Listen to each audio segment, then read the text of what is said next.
책은 시대를 비추고 또 내일을 열어가는 힘이죠. 그 책과 국회가 만나는 특별한 자리, 국회 책마당 장예은입니다. 두 분과 함께합니다. 어서 오세요. 책 읽는 길이 조금 더 즐거워지도록 안내해드리겠습니다. 안녕하세요. 여러분의 책 내비게이션 김길입니다.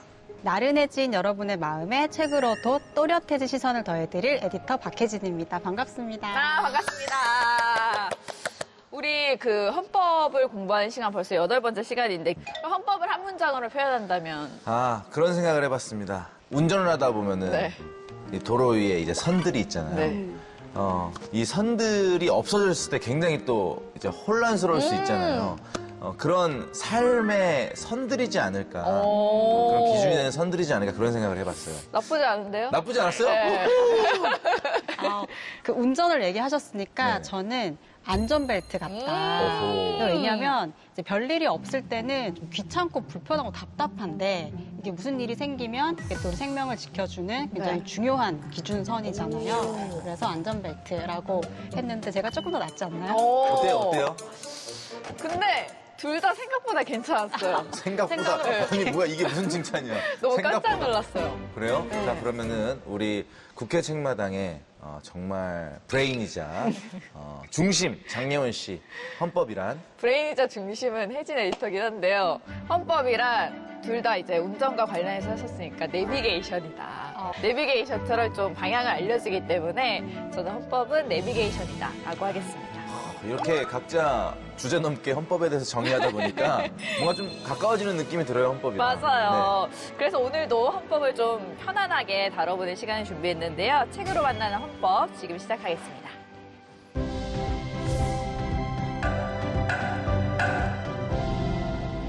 오늘 모신 분은 노동 변호사로 현장에서 출발해서 대법관으로 우리 사회 기준을 세워오신 분인데요. 지금은 사법연수원 석좌 교수로 활동하고 계신 김선수 전 대법관님과 함께합니다. 어서 오세요. 네, 안녕하세요. 김선수입니다.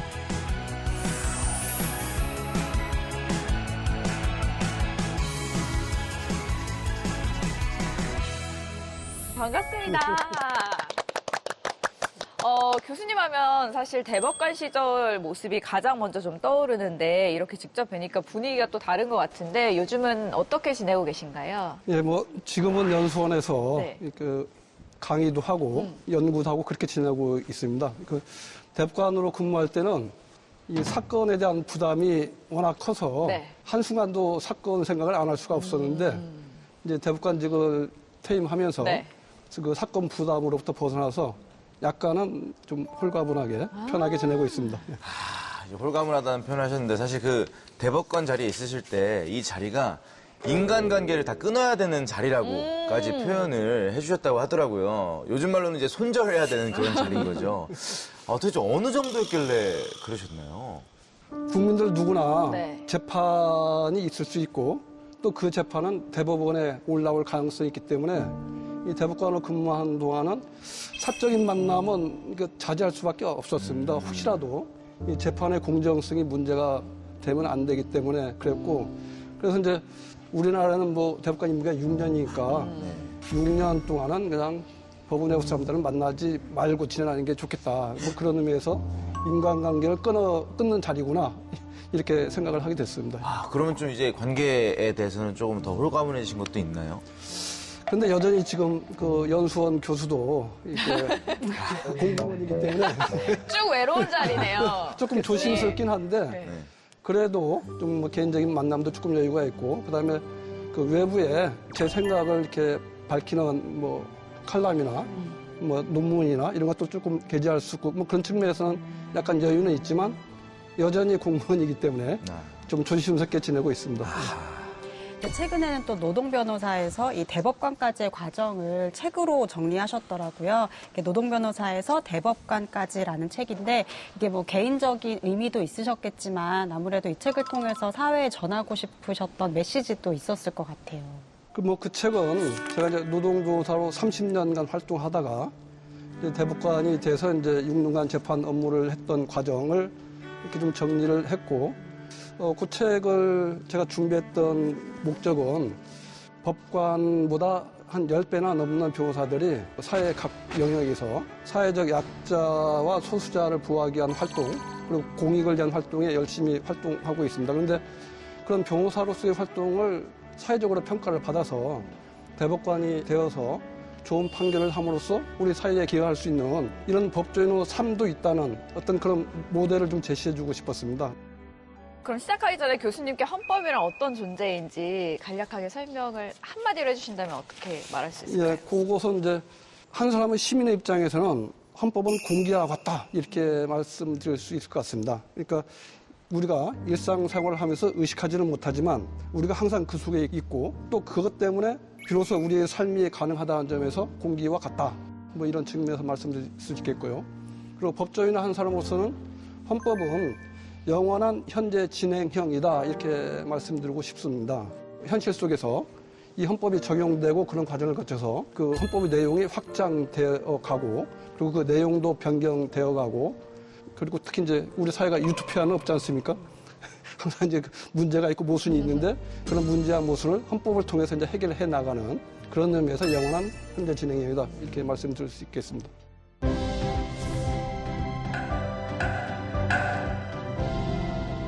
책으로 만나는 헌법 오늘도 함께 해볼 텐데 8번째 시간입니다. 오늘은 김선수 전 대법관님이 쓰신 헌법의 현장 해설을 얘기해 볼 텐데요.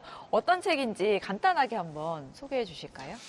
이 책은 제가 변호사로 활동하면서 직접 관여했던 헌법재판 사건들을 좀 정리를 한 변론기라고 할 수가 있겠습니다. 그런데 이제 이 헌법재판은 헌법에서 보장되는 기본권의 영역을 확장해 나가기도 하고 아니면 또 민주주의를 파괴하고자 하는 그런 세력으로부터 또 헌법을 지키는 그런 과정이기도 합니다. 그래서 이 책에서 이 구체적인 사건을 통해서 이 헌법이 현실 속에서 어떻게 작동하고 또 기본권을 확장해 나가기 위해서 어떤 과정을 거치고 이런 것들을 이렇게 정리해보는 차원에서 이 책을 이렇게 정리하게 됐습니다. 에디터님이 보시기에 이 책이 다른 헌법 책과는 좀 다른 점이 있었을 것 같은데 어떠셨나요?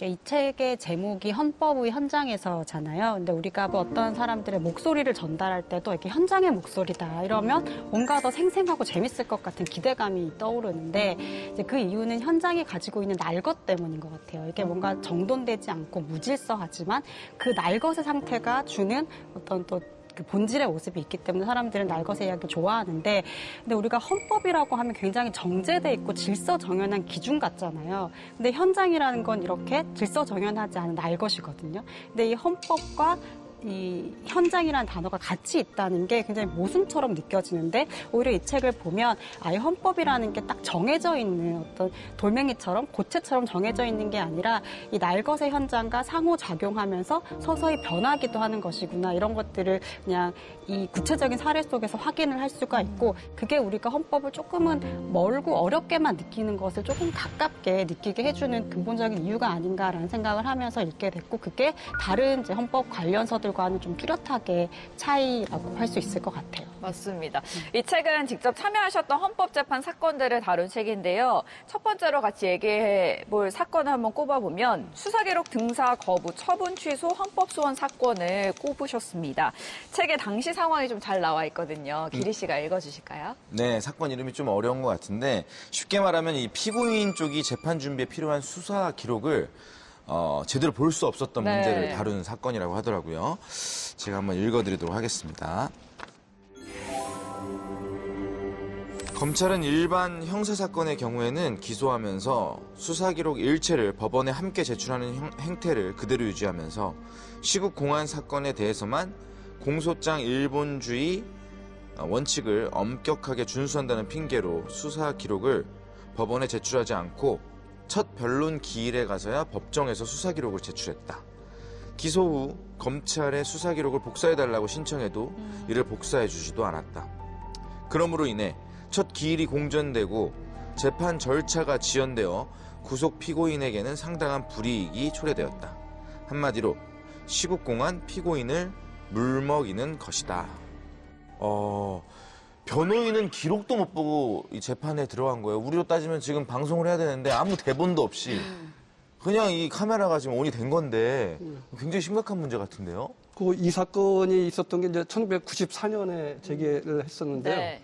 그 종전에는 검사가 기소를 하면서 수사기록 일체를 법원에 같이 제출했습니다. 그럼 변호인은 법원에서 이제 그 수사기록을 등사해서 재판 준비를 하고 이렇게 진행할 수가 있었는데, 이제 법원에서 이제 공판 중심주의를 강화하고 공소장 일본주의, 그러니까 일단 공소장만 제출해라 이렇게 시행을 하니까 검찰에서 일반 사건은 그냥 종전과 동일하게 기소하면서 수사기록을 같이 다 법원에 넘겼는데, 이 공안 사건만 그 공소장만 넘기고 수사기록을 넘기지 않았어요.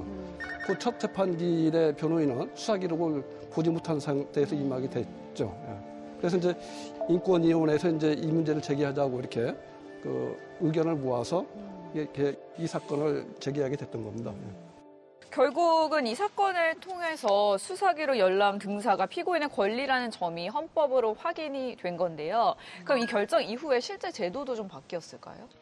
요 사건 결정이 있고 난 네. 이후에 이제 검찰도 뭐 그 수사기록 등사를 거부할 수는 없게 됐는데, 2007년에 형사소송법을 개정하면서 그 요 증거개시제도가 도입되고 검찰이 그 등사해주도록 아예 그 입법적으로 해결이 됐습니다.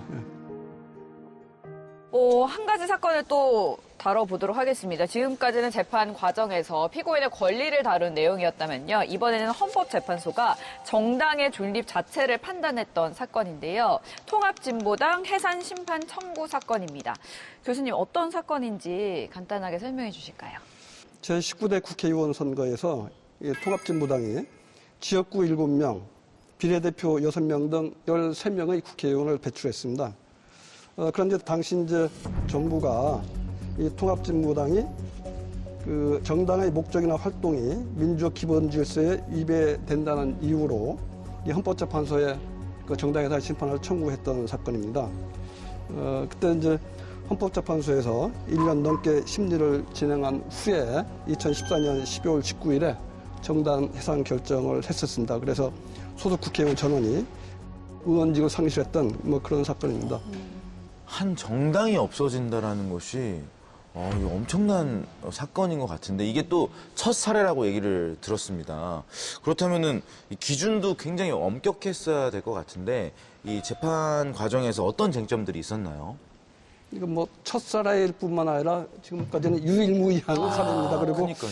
지금 뭐 앞으로 다시는 이런 그 사례는 나오지 않는 것이 뭐 우리나라 민주를 위해서 바람직할 것 같습니다.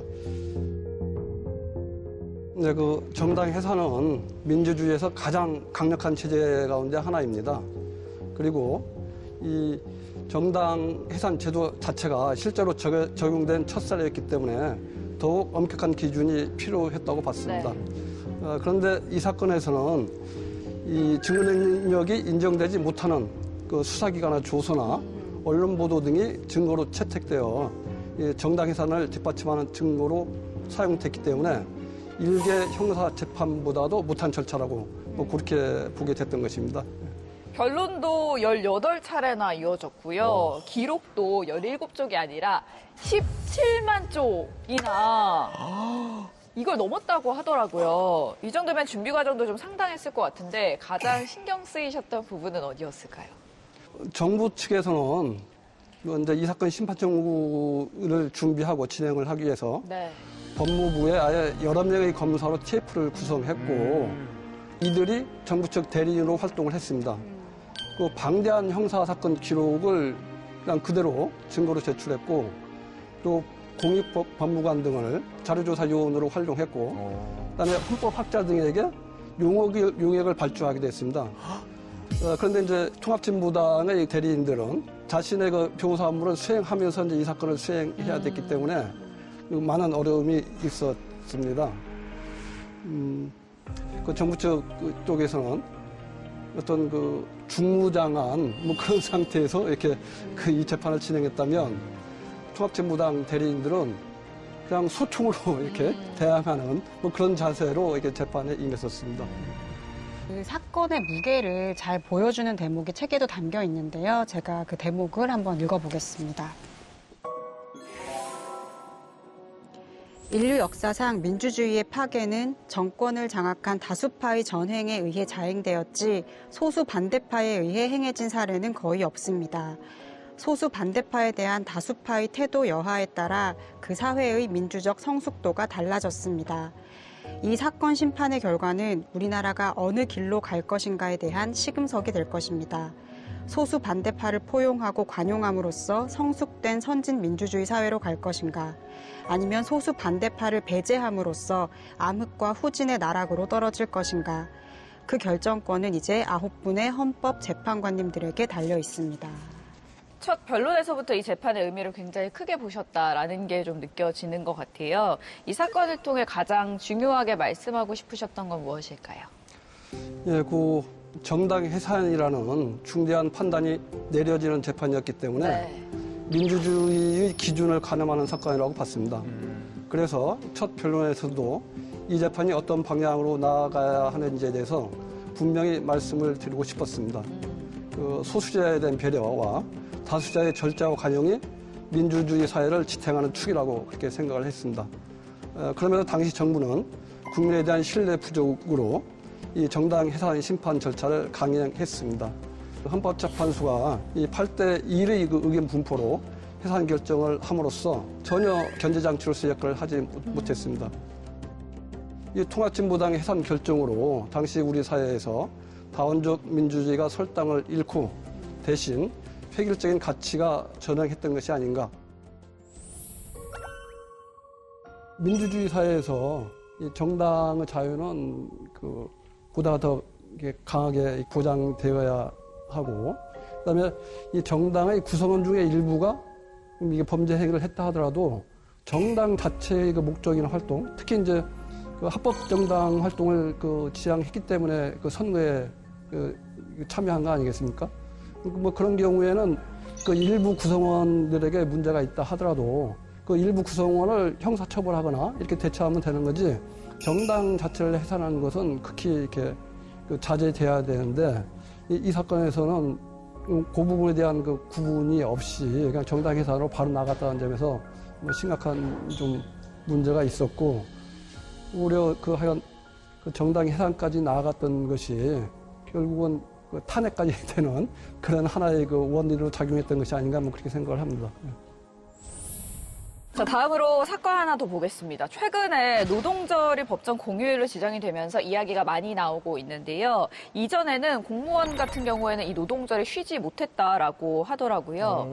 그래서 이걸 다룬 헌법소원 사건도 좀 인상적이었는데요. 에디터님이 이 사건을 먼저 설명해 주실까요? 네, 이 근로자의 날 제정법은 5월 1일을 유급휴일로 정하고 있었는데요. 이 공무원에게 적용되는 공휴일 규정에는 노동절이 포함되지 않아서 공무원들은 노동절에도 근무를 해야 했습니다.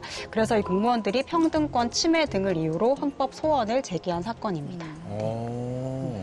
아니 노동절이면은 다 같이 쉬는 날이고 얼마 전에 노동절 있었는데 쉬셨나요? 쉬었죠. 그렇죠. 네. 근데 이제 공무원이라면 당연히 이게 포함되는 얘기라고 생각이 드는데 좀 이상한 것 같아요. 그래서 헌법 문제까지 간 건가요? 이 노동절은 미국 노동자들이 1886년 5월 1일에 8시간 노동제를 요구하면서 총파업 투쟁을 전개한 것을 기념하기 위해서 1890년 5월 1일부터 전 세계 노동자들이 매년 그 기념 행사를 해오고 있는 날입니다. 예, 그렇기 때문에 노동절은 단순한 하루의 그 휴일이 아니라 전 세계 노동자들이 연대하는 그런 기념일입니다. 근데 공무원도 이 법률상 노동자에 해당하기 때문에 당연히 노동절에 휴무하면서 노동자를 기념해야 함에도 이 우리나라에서 이제 공무원들만 계속 근무해오도록 해오는 그런 차별이 이렇게 지속되어 왔습니다. 그래서 이 법원 공무원 노동조합이 이 문제를 제기하기로 결정을 했고, 그때 이제 제가 이 대리인으로 선임돼서 헌법소원의 형태로 이렇게 문제 제기를 해서 한번 다퉈보자, 이렇게 해서 이 사건을 했었습니다. 그런데 놀랍게도 헌법재판소는 합헌 결정을 내렸다고 합니다. 책에서 이렇게 설명하고 있는데 결국 공무원 측의 주장이 받아들여지지 않은 건데 어떤 이유에서였을까요? 그러니까 그 헌법재판소는 그 공무원의 특수성을 많이 강조를 했습니다. 네. 그래갖고 이미 다른 그 공휴일들이 있기 때문에 추가로 별도로 이렇게 노동절을 휴일을 보장할 필요가 없다, 이런 취지인데, 그런데 이것은 그 노동절이 갖는 이 전 세계 노동자들이 연대하는 의미, 그런 의미를 완전히 몰각한 그런 판단이었죠. 그 당시에 오직 김희수 재판관 한 분만이 제대로 인식하고 이제 이혼 의견을 제시해 주셨습니다. 그런데 이제 그 김희수 재판관의 그 당시에 1인 소수 의견에 따라 네. 올해 법률적으로 이렇게 해결이 된 것이죠. 법률 제정을 통해서. 예.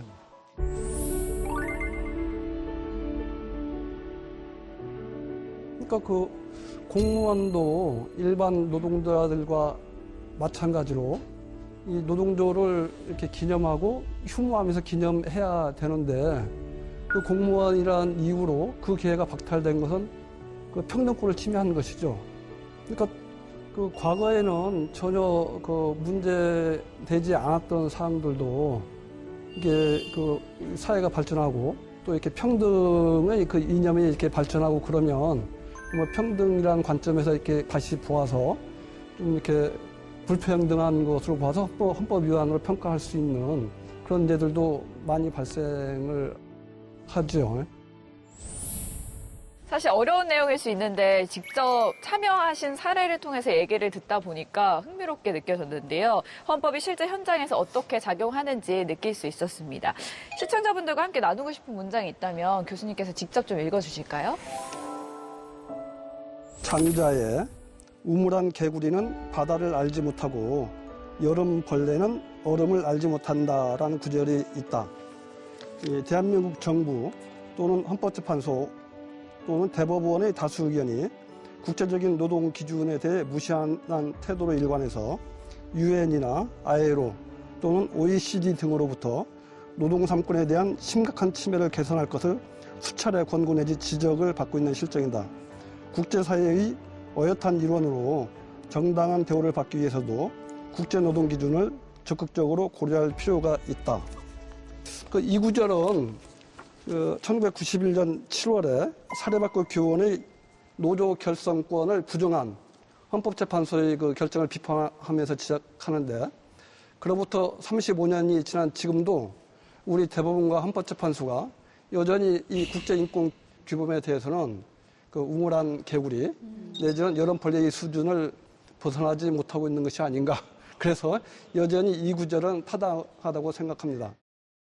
제가 두 가지만 더 말씀을 드리겠습니다. 군인 추행 사건에서 군인이 상호 합의하에 성적 행위를 한 경우에도 추행죄로 처벌하는 군인 추행죄 조항이 있는데 그 조항에 대해서 유엔 자유권위원회에서는 규약이 위반된다라고 개정할 것을 권고한 바가 있습니다. 그런데 헌법재판소가 이 조항에 대해서 몇 차례 그리고 가장 최근에는 2023년에 역시 합헌 결정을 했습니다. 그러니까 또 하나는 양심적 병역 거부자 들의 그 대체 복무 제도와 관련해서 이 대체 복무 기간이 현역 근무의 2배를 근무를 해야 되고 네. 또 복무 기간도 교도소나 구치소 등 교정기관에 한정이 되고 또 근무 형태도 출퇴근 근무는 안 되고 꼭 합숙 근무를 해야만 돼서 이렇게 나올 수가 없어서 이게 징벌적 성격을 갖는다. 그래서 이게 이제 그 유엔 자유권 규약에 위반되기 때문에 그 개정하라는 취지로 이제 그 유엔 자유권위원회에서 권고를 했습니다. 그런데 그 헌법재판소 2024년에 여전히 이제 합헌 결정을 해서 아직도 우리 헌법재판소가 이 국제인권 기준에 부합하는 그런 단계로 나가기는 한참 멀었다. 뭐 이런 생각입니다. 오늘 나눈 이야기를 관통하는 헌법의 한 문장을 꼽는다면 어떤 조항일까요? 저는 이제 그 가장 중요하게 생각하는 헌법조문 한 조항을 꼽는다고 하면 네. 그 헌법 제10조 1항을 꼽을 수 있겠습니다. 모든 국민은 인간으로서의 존엄과 가치를 가지고 행복을 추구할 권리를 가진다. 이 조항은 뭐 헌법뿐만 아니라 이 사회에서 살아가는 모든 사람의 삶의 존재의 이유가 된다고도 생각을 합니다. 사회 구성원 모두가 이렇게 존엄과 가치를 존중받고 행복하게 살아갈 수 있어야 그 속에서 이제 살아가는 나도 온전하게 행복하게 살아갈 수 있는 게 아닌 뭐 그런 생각을 하고 있습니다. 말씀 말씀을 들어보니까 교수님의 삶의 방향이 어떤지 잘 느껴지는 마지막 인사였던 것 같습니다. 김선수 전 대법관님과 헌법이 실제 사건 속에서 어떤 기준을 갖게 되는지 잘 이해할 수 있는 시간이었는데요. 오늘 함께해 주셔서 다시 한번 감사드립니다. 우리 불러주셔서 감사합니다.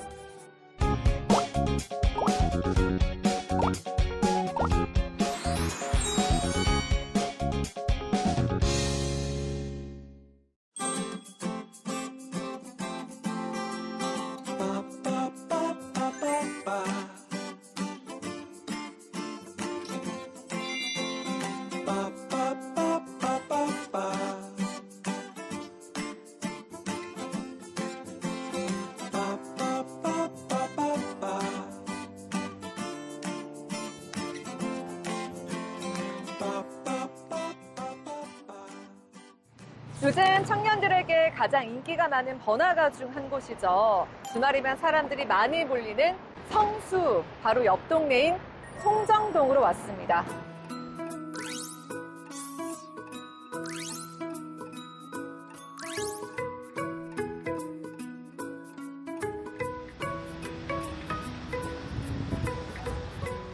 이 송정동은 성수동과 결이 좀 비슷한데요. 같은 산업으로 성장했다는 공통된 뿌리를 갖고 있습니다. 금속, 기계, 수제화 등등 여러 제조업 공장들이 모여있는 도시명 제조업 지대였습니다.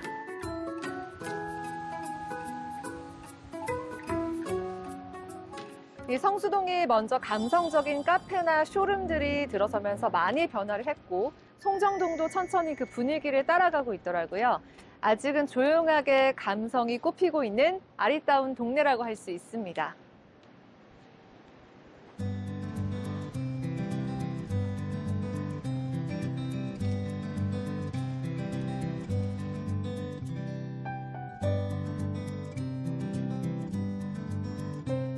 이 길이 책방으로 가는 길인데요. 이 주택가 골목골목이 굉장히 좁아요. 이 좁은 골목 사이에 책방이 기다리고 있다고 하는데요.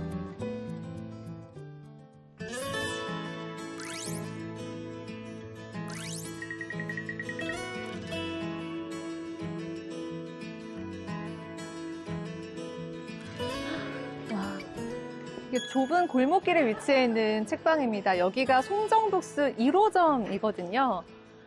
주택을 개조해서 만든 책방이라고 하던데요. 무엇보다 특이한 게 여기 옥탑에 책방이 위치해 있다고 합니다. 어떤 모습일지 너무 궁금하네요.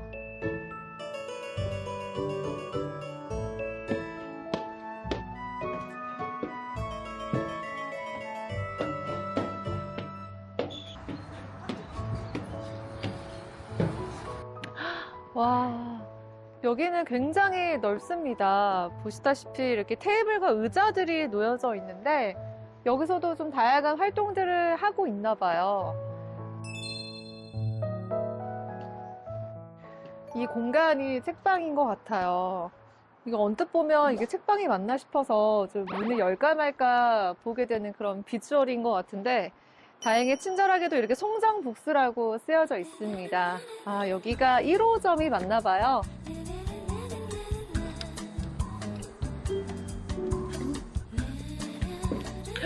와, 여기 아기자기하게 예쁜 책들이 꽂혀 있어요. 공간이 굉장히 조그만데 혼자 이용할 수 있는 그런 공간인 것 같아요.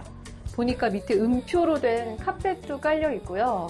음악과 관련된 책들도 있습니다. 여기 대표님이 음악을 좋아하시나?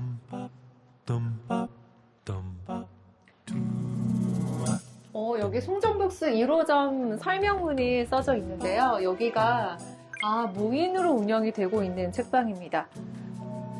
여기가 1호점이 이 공간이 전부인 것 같아요. 2분 거리에 2호점이 또 있다고 하니까요. 2호점으로 한번 넘어가 볼게요.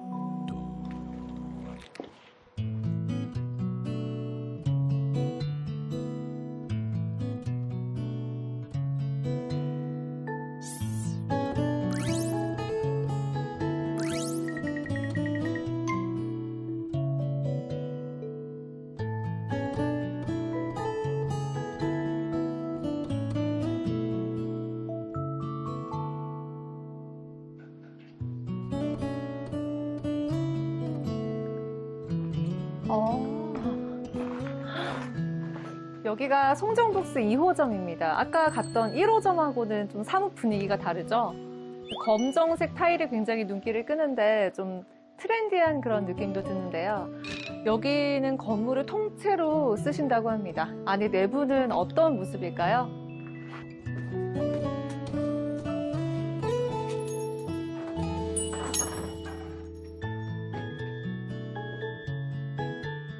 와, 여기는 커피를 직접 마실 수 있는 그런 카페 공간이 또 마련이 되어 있고요.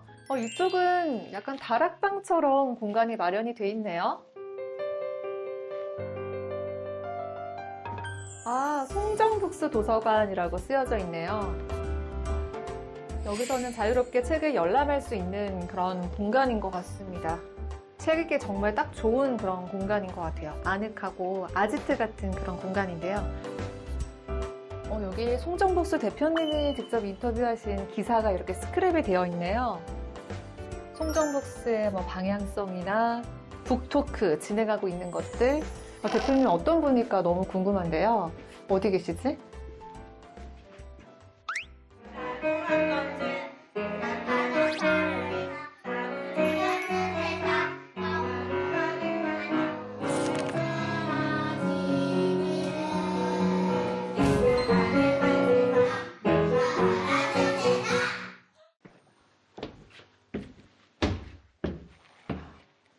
안녕하세요. 안녕하세요. 반갑습니다. 네, 안녕하세요.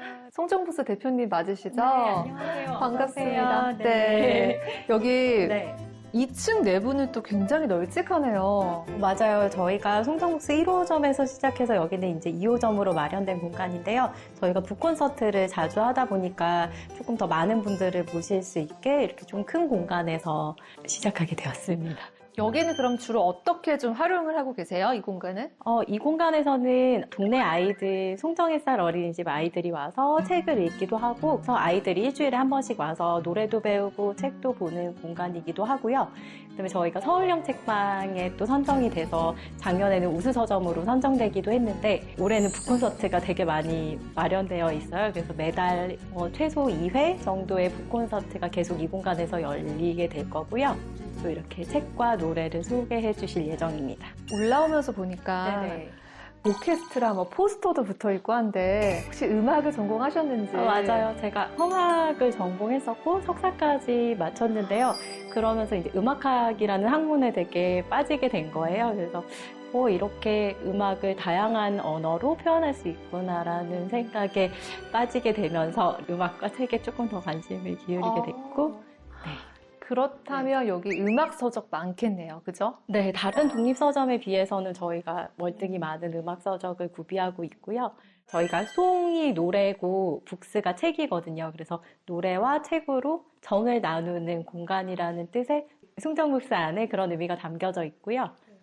음악과 책이 함께하는 공간. 맞아요. 그래서 북콘서트 때는 저희가 항상 노래가 있고 그다음에 책이 있고, 그래서 이 노래가 책을 설명하기도 하고 책이 노래를 조금 더 보충해서 설명하기도 하면서 이렇게 사람들 간에 조금 마음을 더 열고 연결될 수 있는 지점들을 만들어 나가고 있습니다. 와, 음악과 함께하는 송정북스라는 책방입니다. 이제 책을 좀 구경을 해보고 싶은데 어디서부터 보면 좋을까요? 제가 가장 좋아하는 음악 서적이 많은 곳으로 먼저 안내해도 될까요? 아, 네.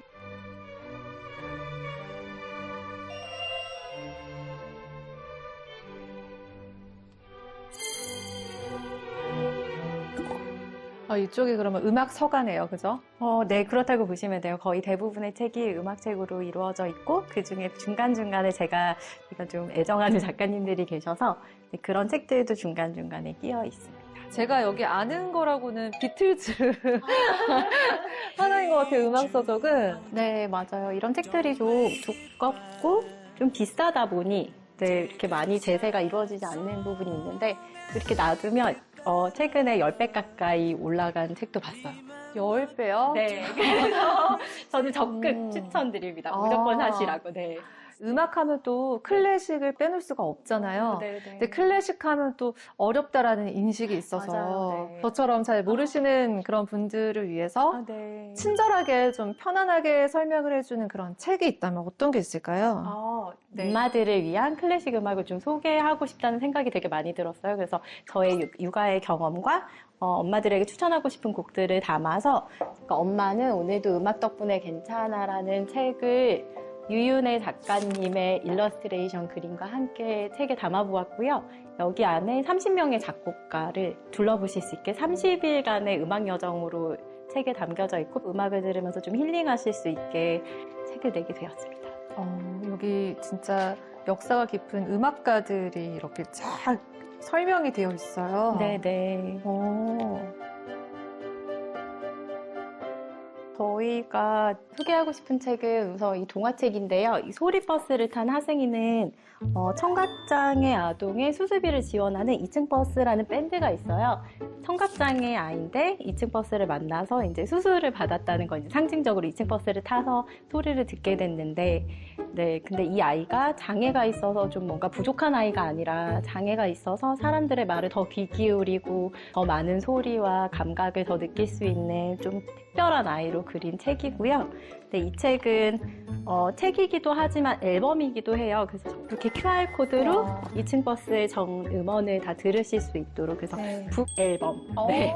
루지 이런 걸 북 앨범이라고 하는구나. 저희가 처음으로 그래요? 만들었는데 네, 북 앨범으로 이렇게 제작해 보았고요. 여기 안에는 이제 그동안 수술받았던 아이들의 얼굴도 모자이크 처리로 다 들어가 있어서 특별한 책이기도 하고 이 책의 전 수익금은 다 수술비로 후원되고 있습니다. 네. 이거는 수술 받으셨던 분이 이렇게 편지를 또 보내주셨어요. 감사하게. 수술비를 계속 지원하는 일이 사실은 되게 쉬운 일은 아닌데 이렇게 보내주시는 편지들을 보면 저희가 또 큰 힘을 얻고 또 네, 다음으로 달려갈 수 있어서 저희가 100명을 목표로 수술을 지원하고 있는데 현재 30명까지 수술이 되었고요. 이제 31번째를 위해서 또 다른 공연이 또 예정되어 있습니다.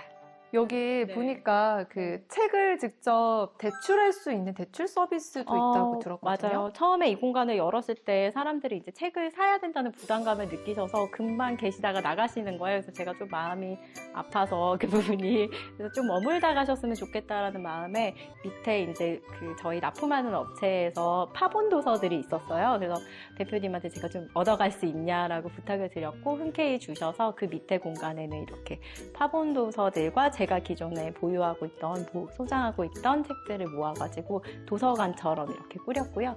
밑에서 편하게 정말 마음껏 넘겨보실 수 있도록 밑에 도서관을 마련해 보았습니다.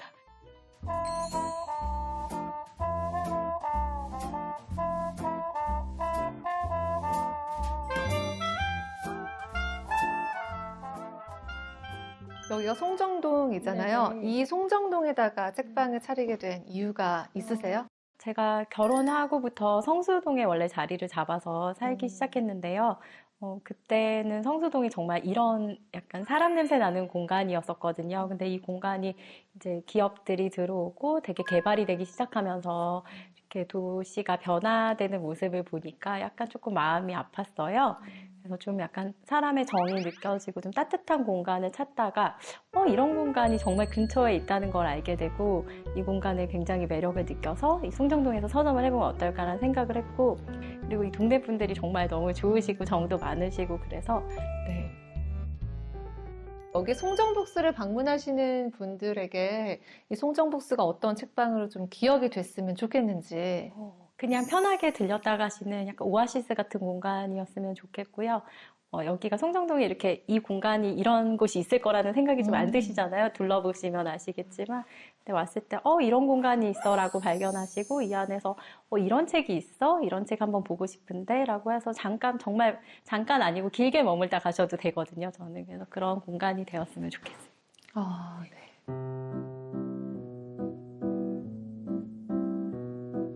제가 제일 좋아하는 책이 이상한 나라의 앨리스란 책이에요. 그래서 제 좀 호기심을 가지고 용감하게 좀 앞으로 나아갔으면 좋겠다라는 게 이제 네, 오늘 송정북스라는 책방을 함께 둘러봤는데요. 이곳은 음악의 조예가 깊으신 분들에게는 책과 함께 좀 호화로운 그런 시간을 보낼 수 있는 공간이 되어줄 것 같고요. 음악에 대해서 좀 문외하신 분들도 책과 함께 풍성한 감성을 느낄 수 있는 그런 책방이 아닐까 싶습니다. 송정동에 놀러 오신다면 여기 송정북스 꼭 한번 들러보시기를 추천드릴게요.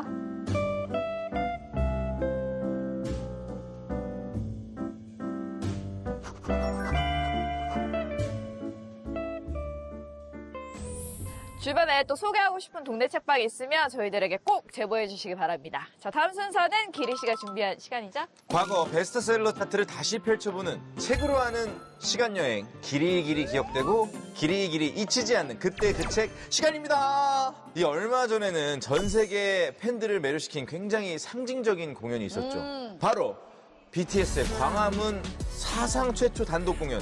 두 분 보셨나요? 저 완전 기다리면서 친구들이랑 같이 봤어요. 같이 공연하는 기분 느끼려고. 저는 혼자 봤는데 그 광화문 전체가 그냥 공연장이 된 것 같아서 너무 색달랐어요. 맨날 제가 다니던 길인데 거기서 그렇게 전 세계의 이제 관광객들이 와서 이제 팬들이 와서 공연을 보는 모습이 너무 신기했는데 굉장히 그 대중 가수가 그런 상징적인 공간에서 공연을 한다는 것 자체가 굉장히 상징적인 사건이었던 것 같아요. 그리고 실시간으로 전 세계로 생중계됐잖아요. 그게 진짜 의미가 컸던 것 같아요. 맞아. 그래서 진짜 전 세계에 그 광화문이 나오는 것도 신기하고 거기에 또 이순신 장군님 다 동상이 딱 있는데 그걸 이제 전 세계 사람이 다 보고 있는 거잖아요. 굉장히 멋진 장면이었던 것 같습니다. 요즘도 이렇게 최초가 만들어지고 있지만 공연의 역사를 바꾼 순간은 사실 예전에도 있었습니다. 요즘은 이렇게 광장이나 거리 같은 공간에서 가수와 팬들이 자유롭게 만나잖아요. 근데 그때 그 시절에는 그게 쉽지가 않았습니다. 특히 예술의 전당 같은 곳은 대중 가수가 쉽게 설 수 있는 무대가 아니었거든요. 그런데 그 무대에 처음으로 오른 가수가 있었습니다. 누군지 아시나요? 나훈아? 오, 일리 괜찮은 있는데요? 출연인데요, 또. 네. 저는 그러면은 네네. 이문세 오, 선배님 아닐까. 둘 다 좋은 출연이었습니다. 하지만 정답은 가왕 조용필 선생님이셨습니다. 네, 당시 이 순수예술의 공간으로 여겨지던 예술의 전당 오페라 극장에 대중가수가 오르는 것에 대해 반대가 적지 않았는데요. 하지만 예술의 전당 측은 전 국민에게 사랑받는 대표 가수라며 무대를 내줬고요. 조용필 선생님은 이 클래식과 대중음악의 경계는 없다는 말과 함께 공연을 준비했습니다. 정말 그 선입견을 깰 수 있을 만큼의 가수여야지만 그 자리를 감당할 수 있었을 것 같아요. 그러니까요.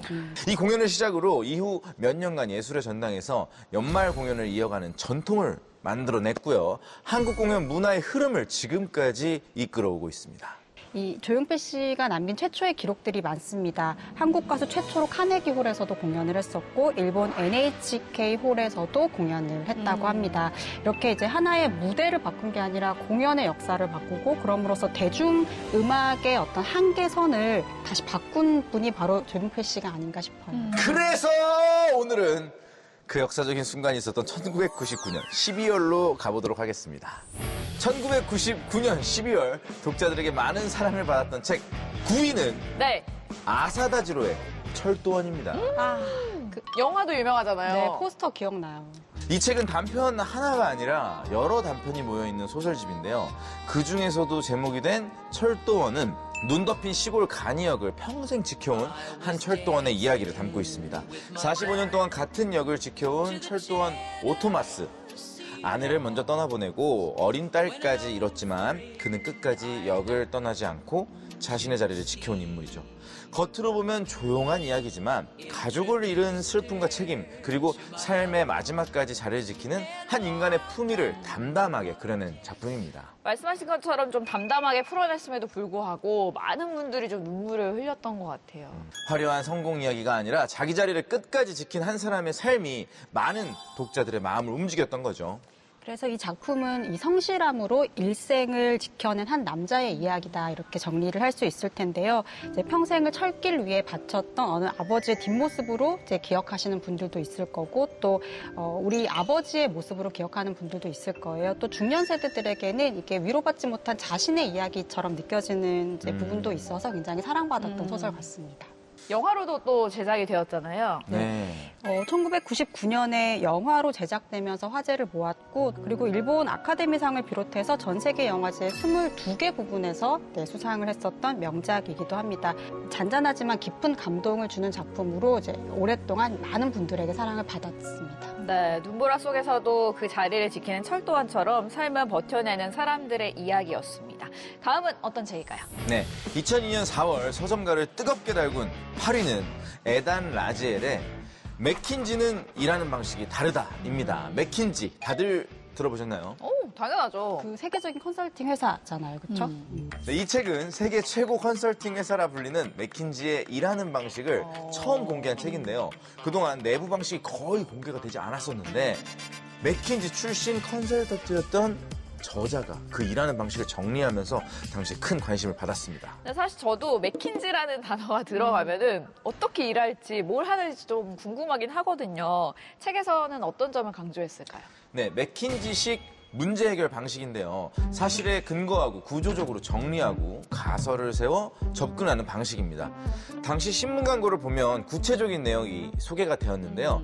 30초 안에 상대방을 설득시키는 엘리베이터 테스트, 오! 그리고 최후의 질문에서 결정적 정보를 찾아내는 콜롬보 전술, 그리고 성공적인 인터뷰를 위한 7가지 비결 등 실무 중심의 전략들을 제시했습니다.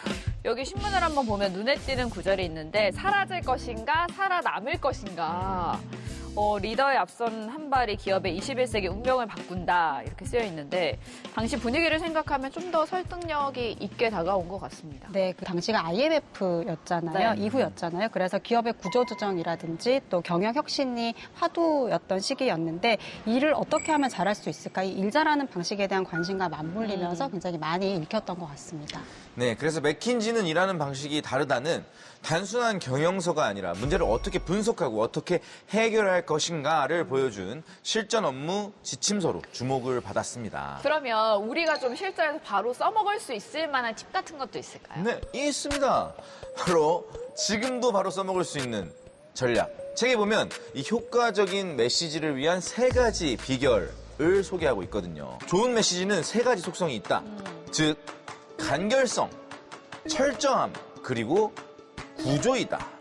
엄청 중시하는 3가지예요. 그렇죠? 뭐 업무 메일 쓸 때도 그렇고 글 쓸 때나 말할 때 정말 딱 써먹을 수 있는 전술인 것 같습니다. 네. 자, 이번에는 3위 한번 보겠습니다. 1999년 12월 베스트셀러 3위, 원성스님의 풍경입니다. 이 책은 동자승의 눈으로 바라본 세상과 삶을 담은 그림 에세이인데요.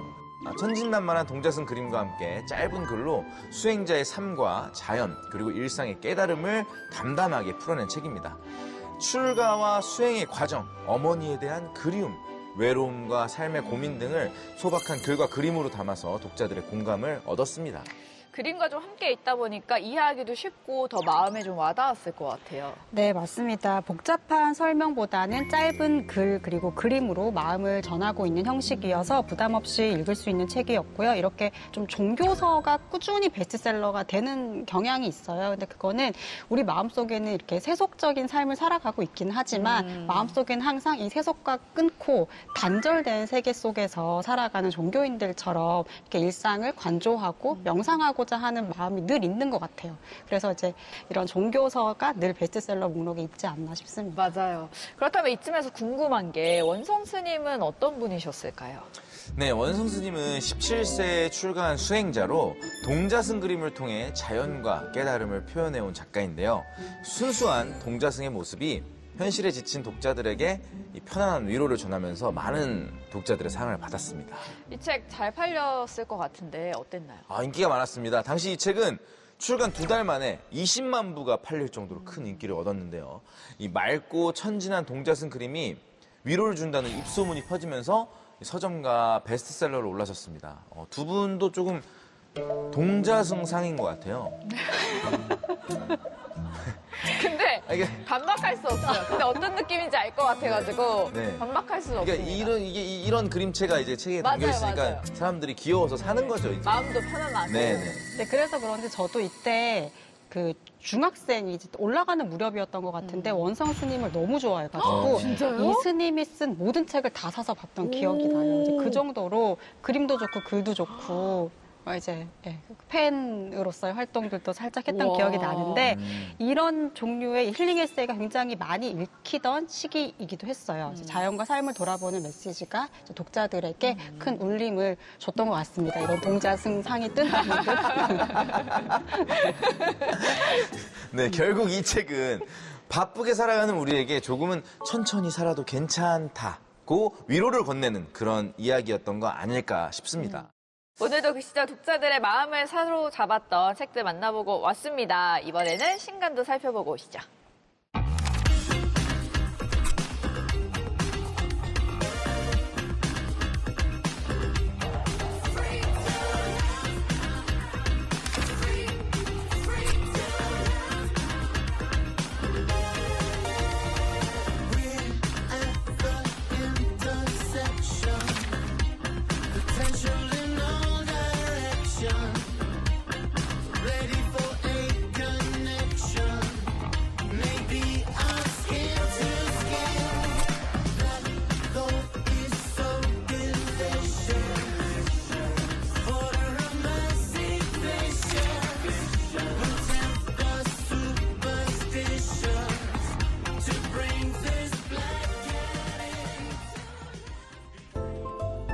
다음 시간에 더 흥미로운 책 이야기로 돌아오겠습니다. 책에 있어 행복한 시간. 책으로 새로운 풍경을 만나는 시간. 국회 책마당. 다음 시간에 또 만나요.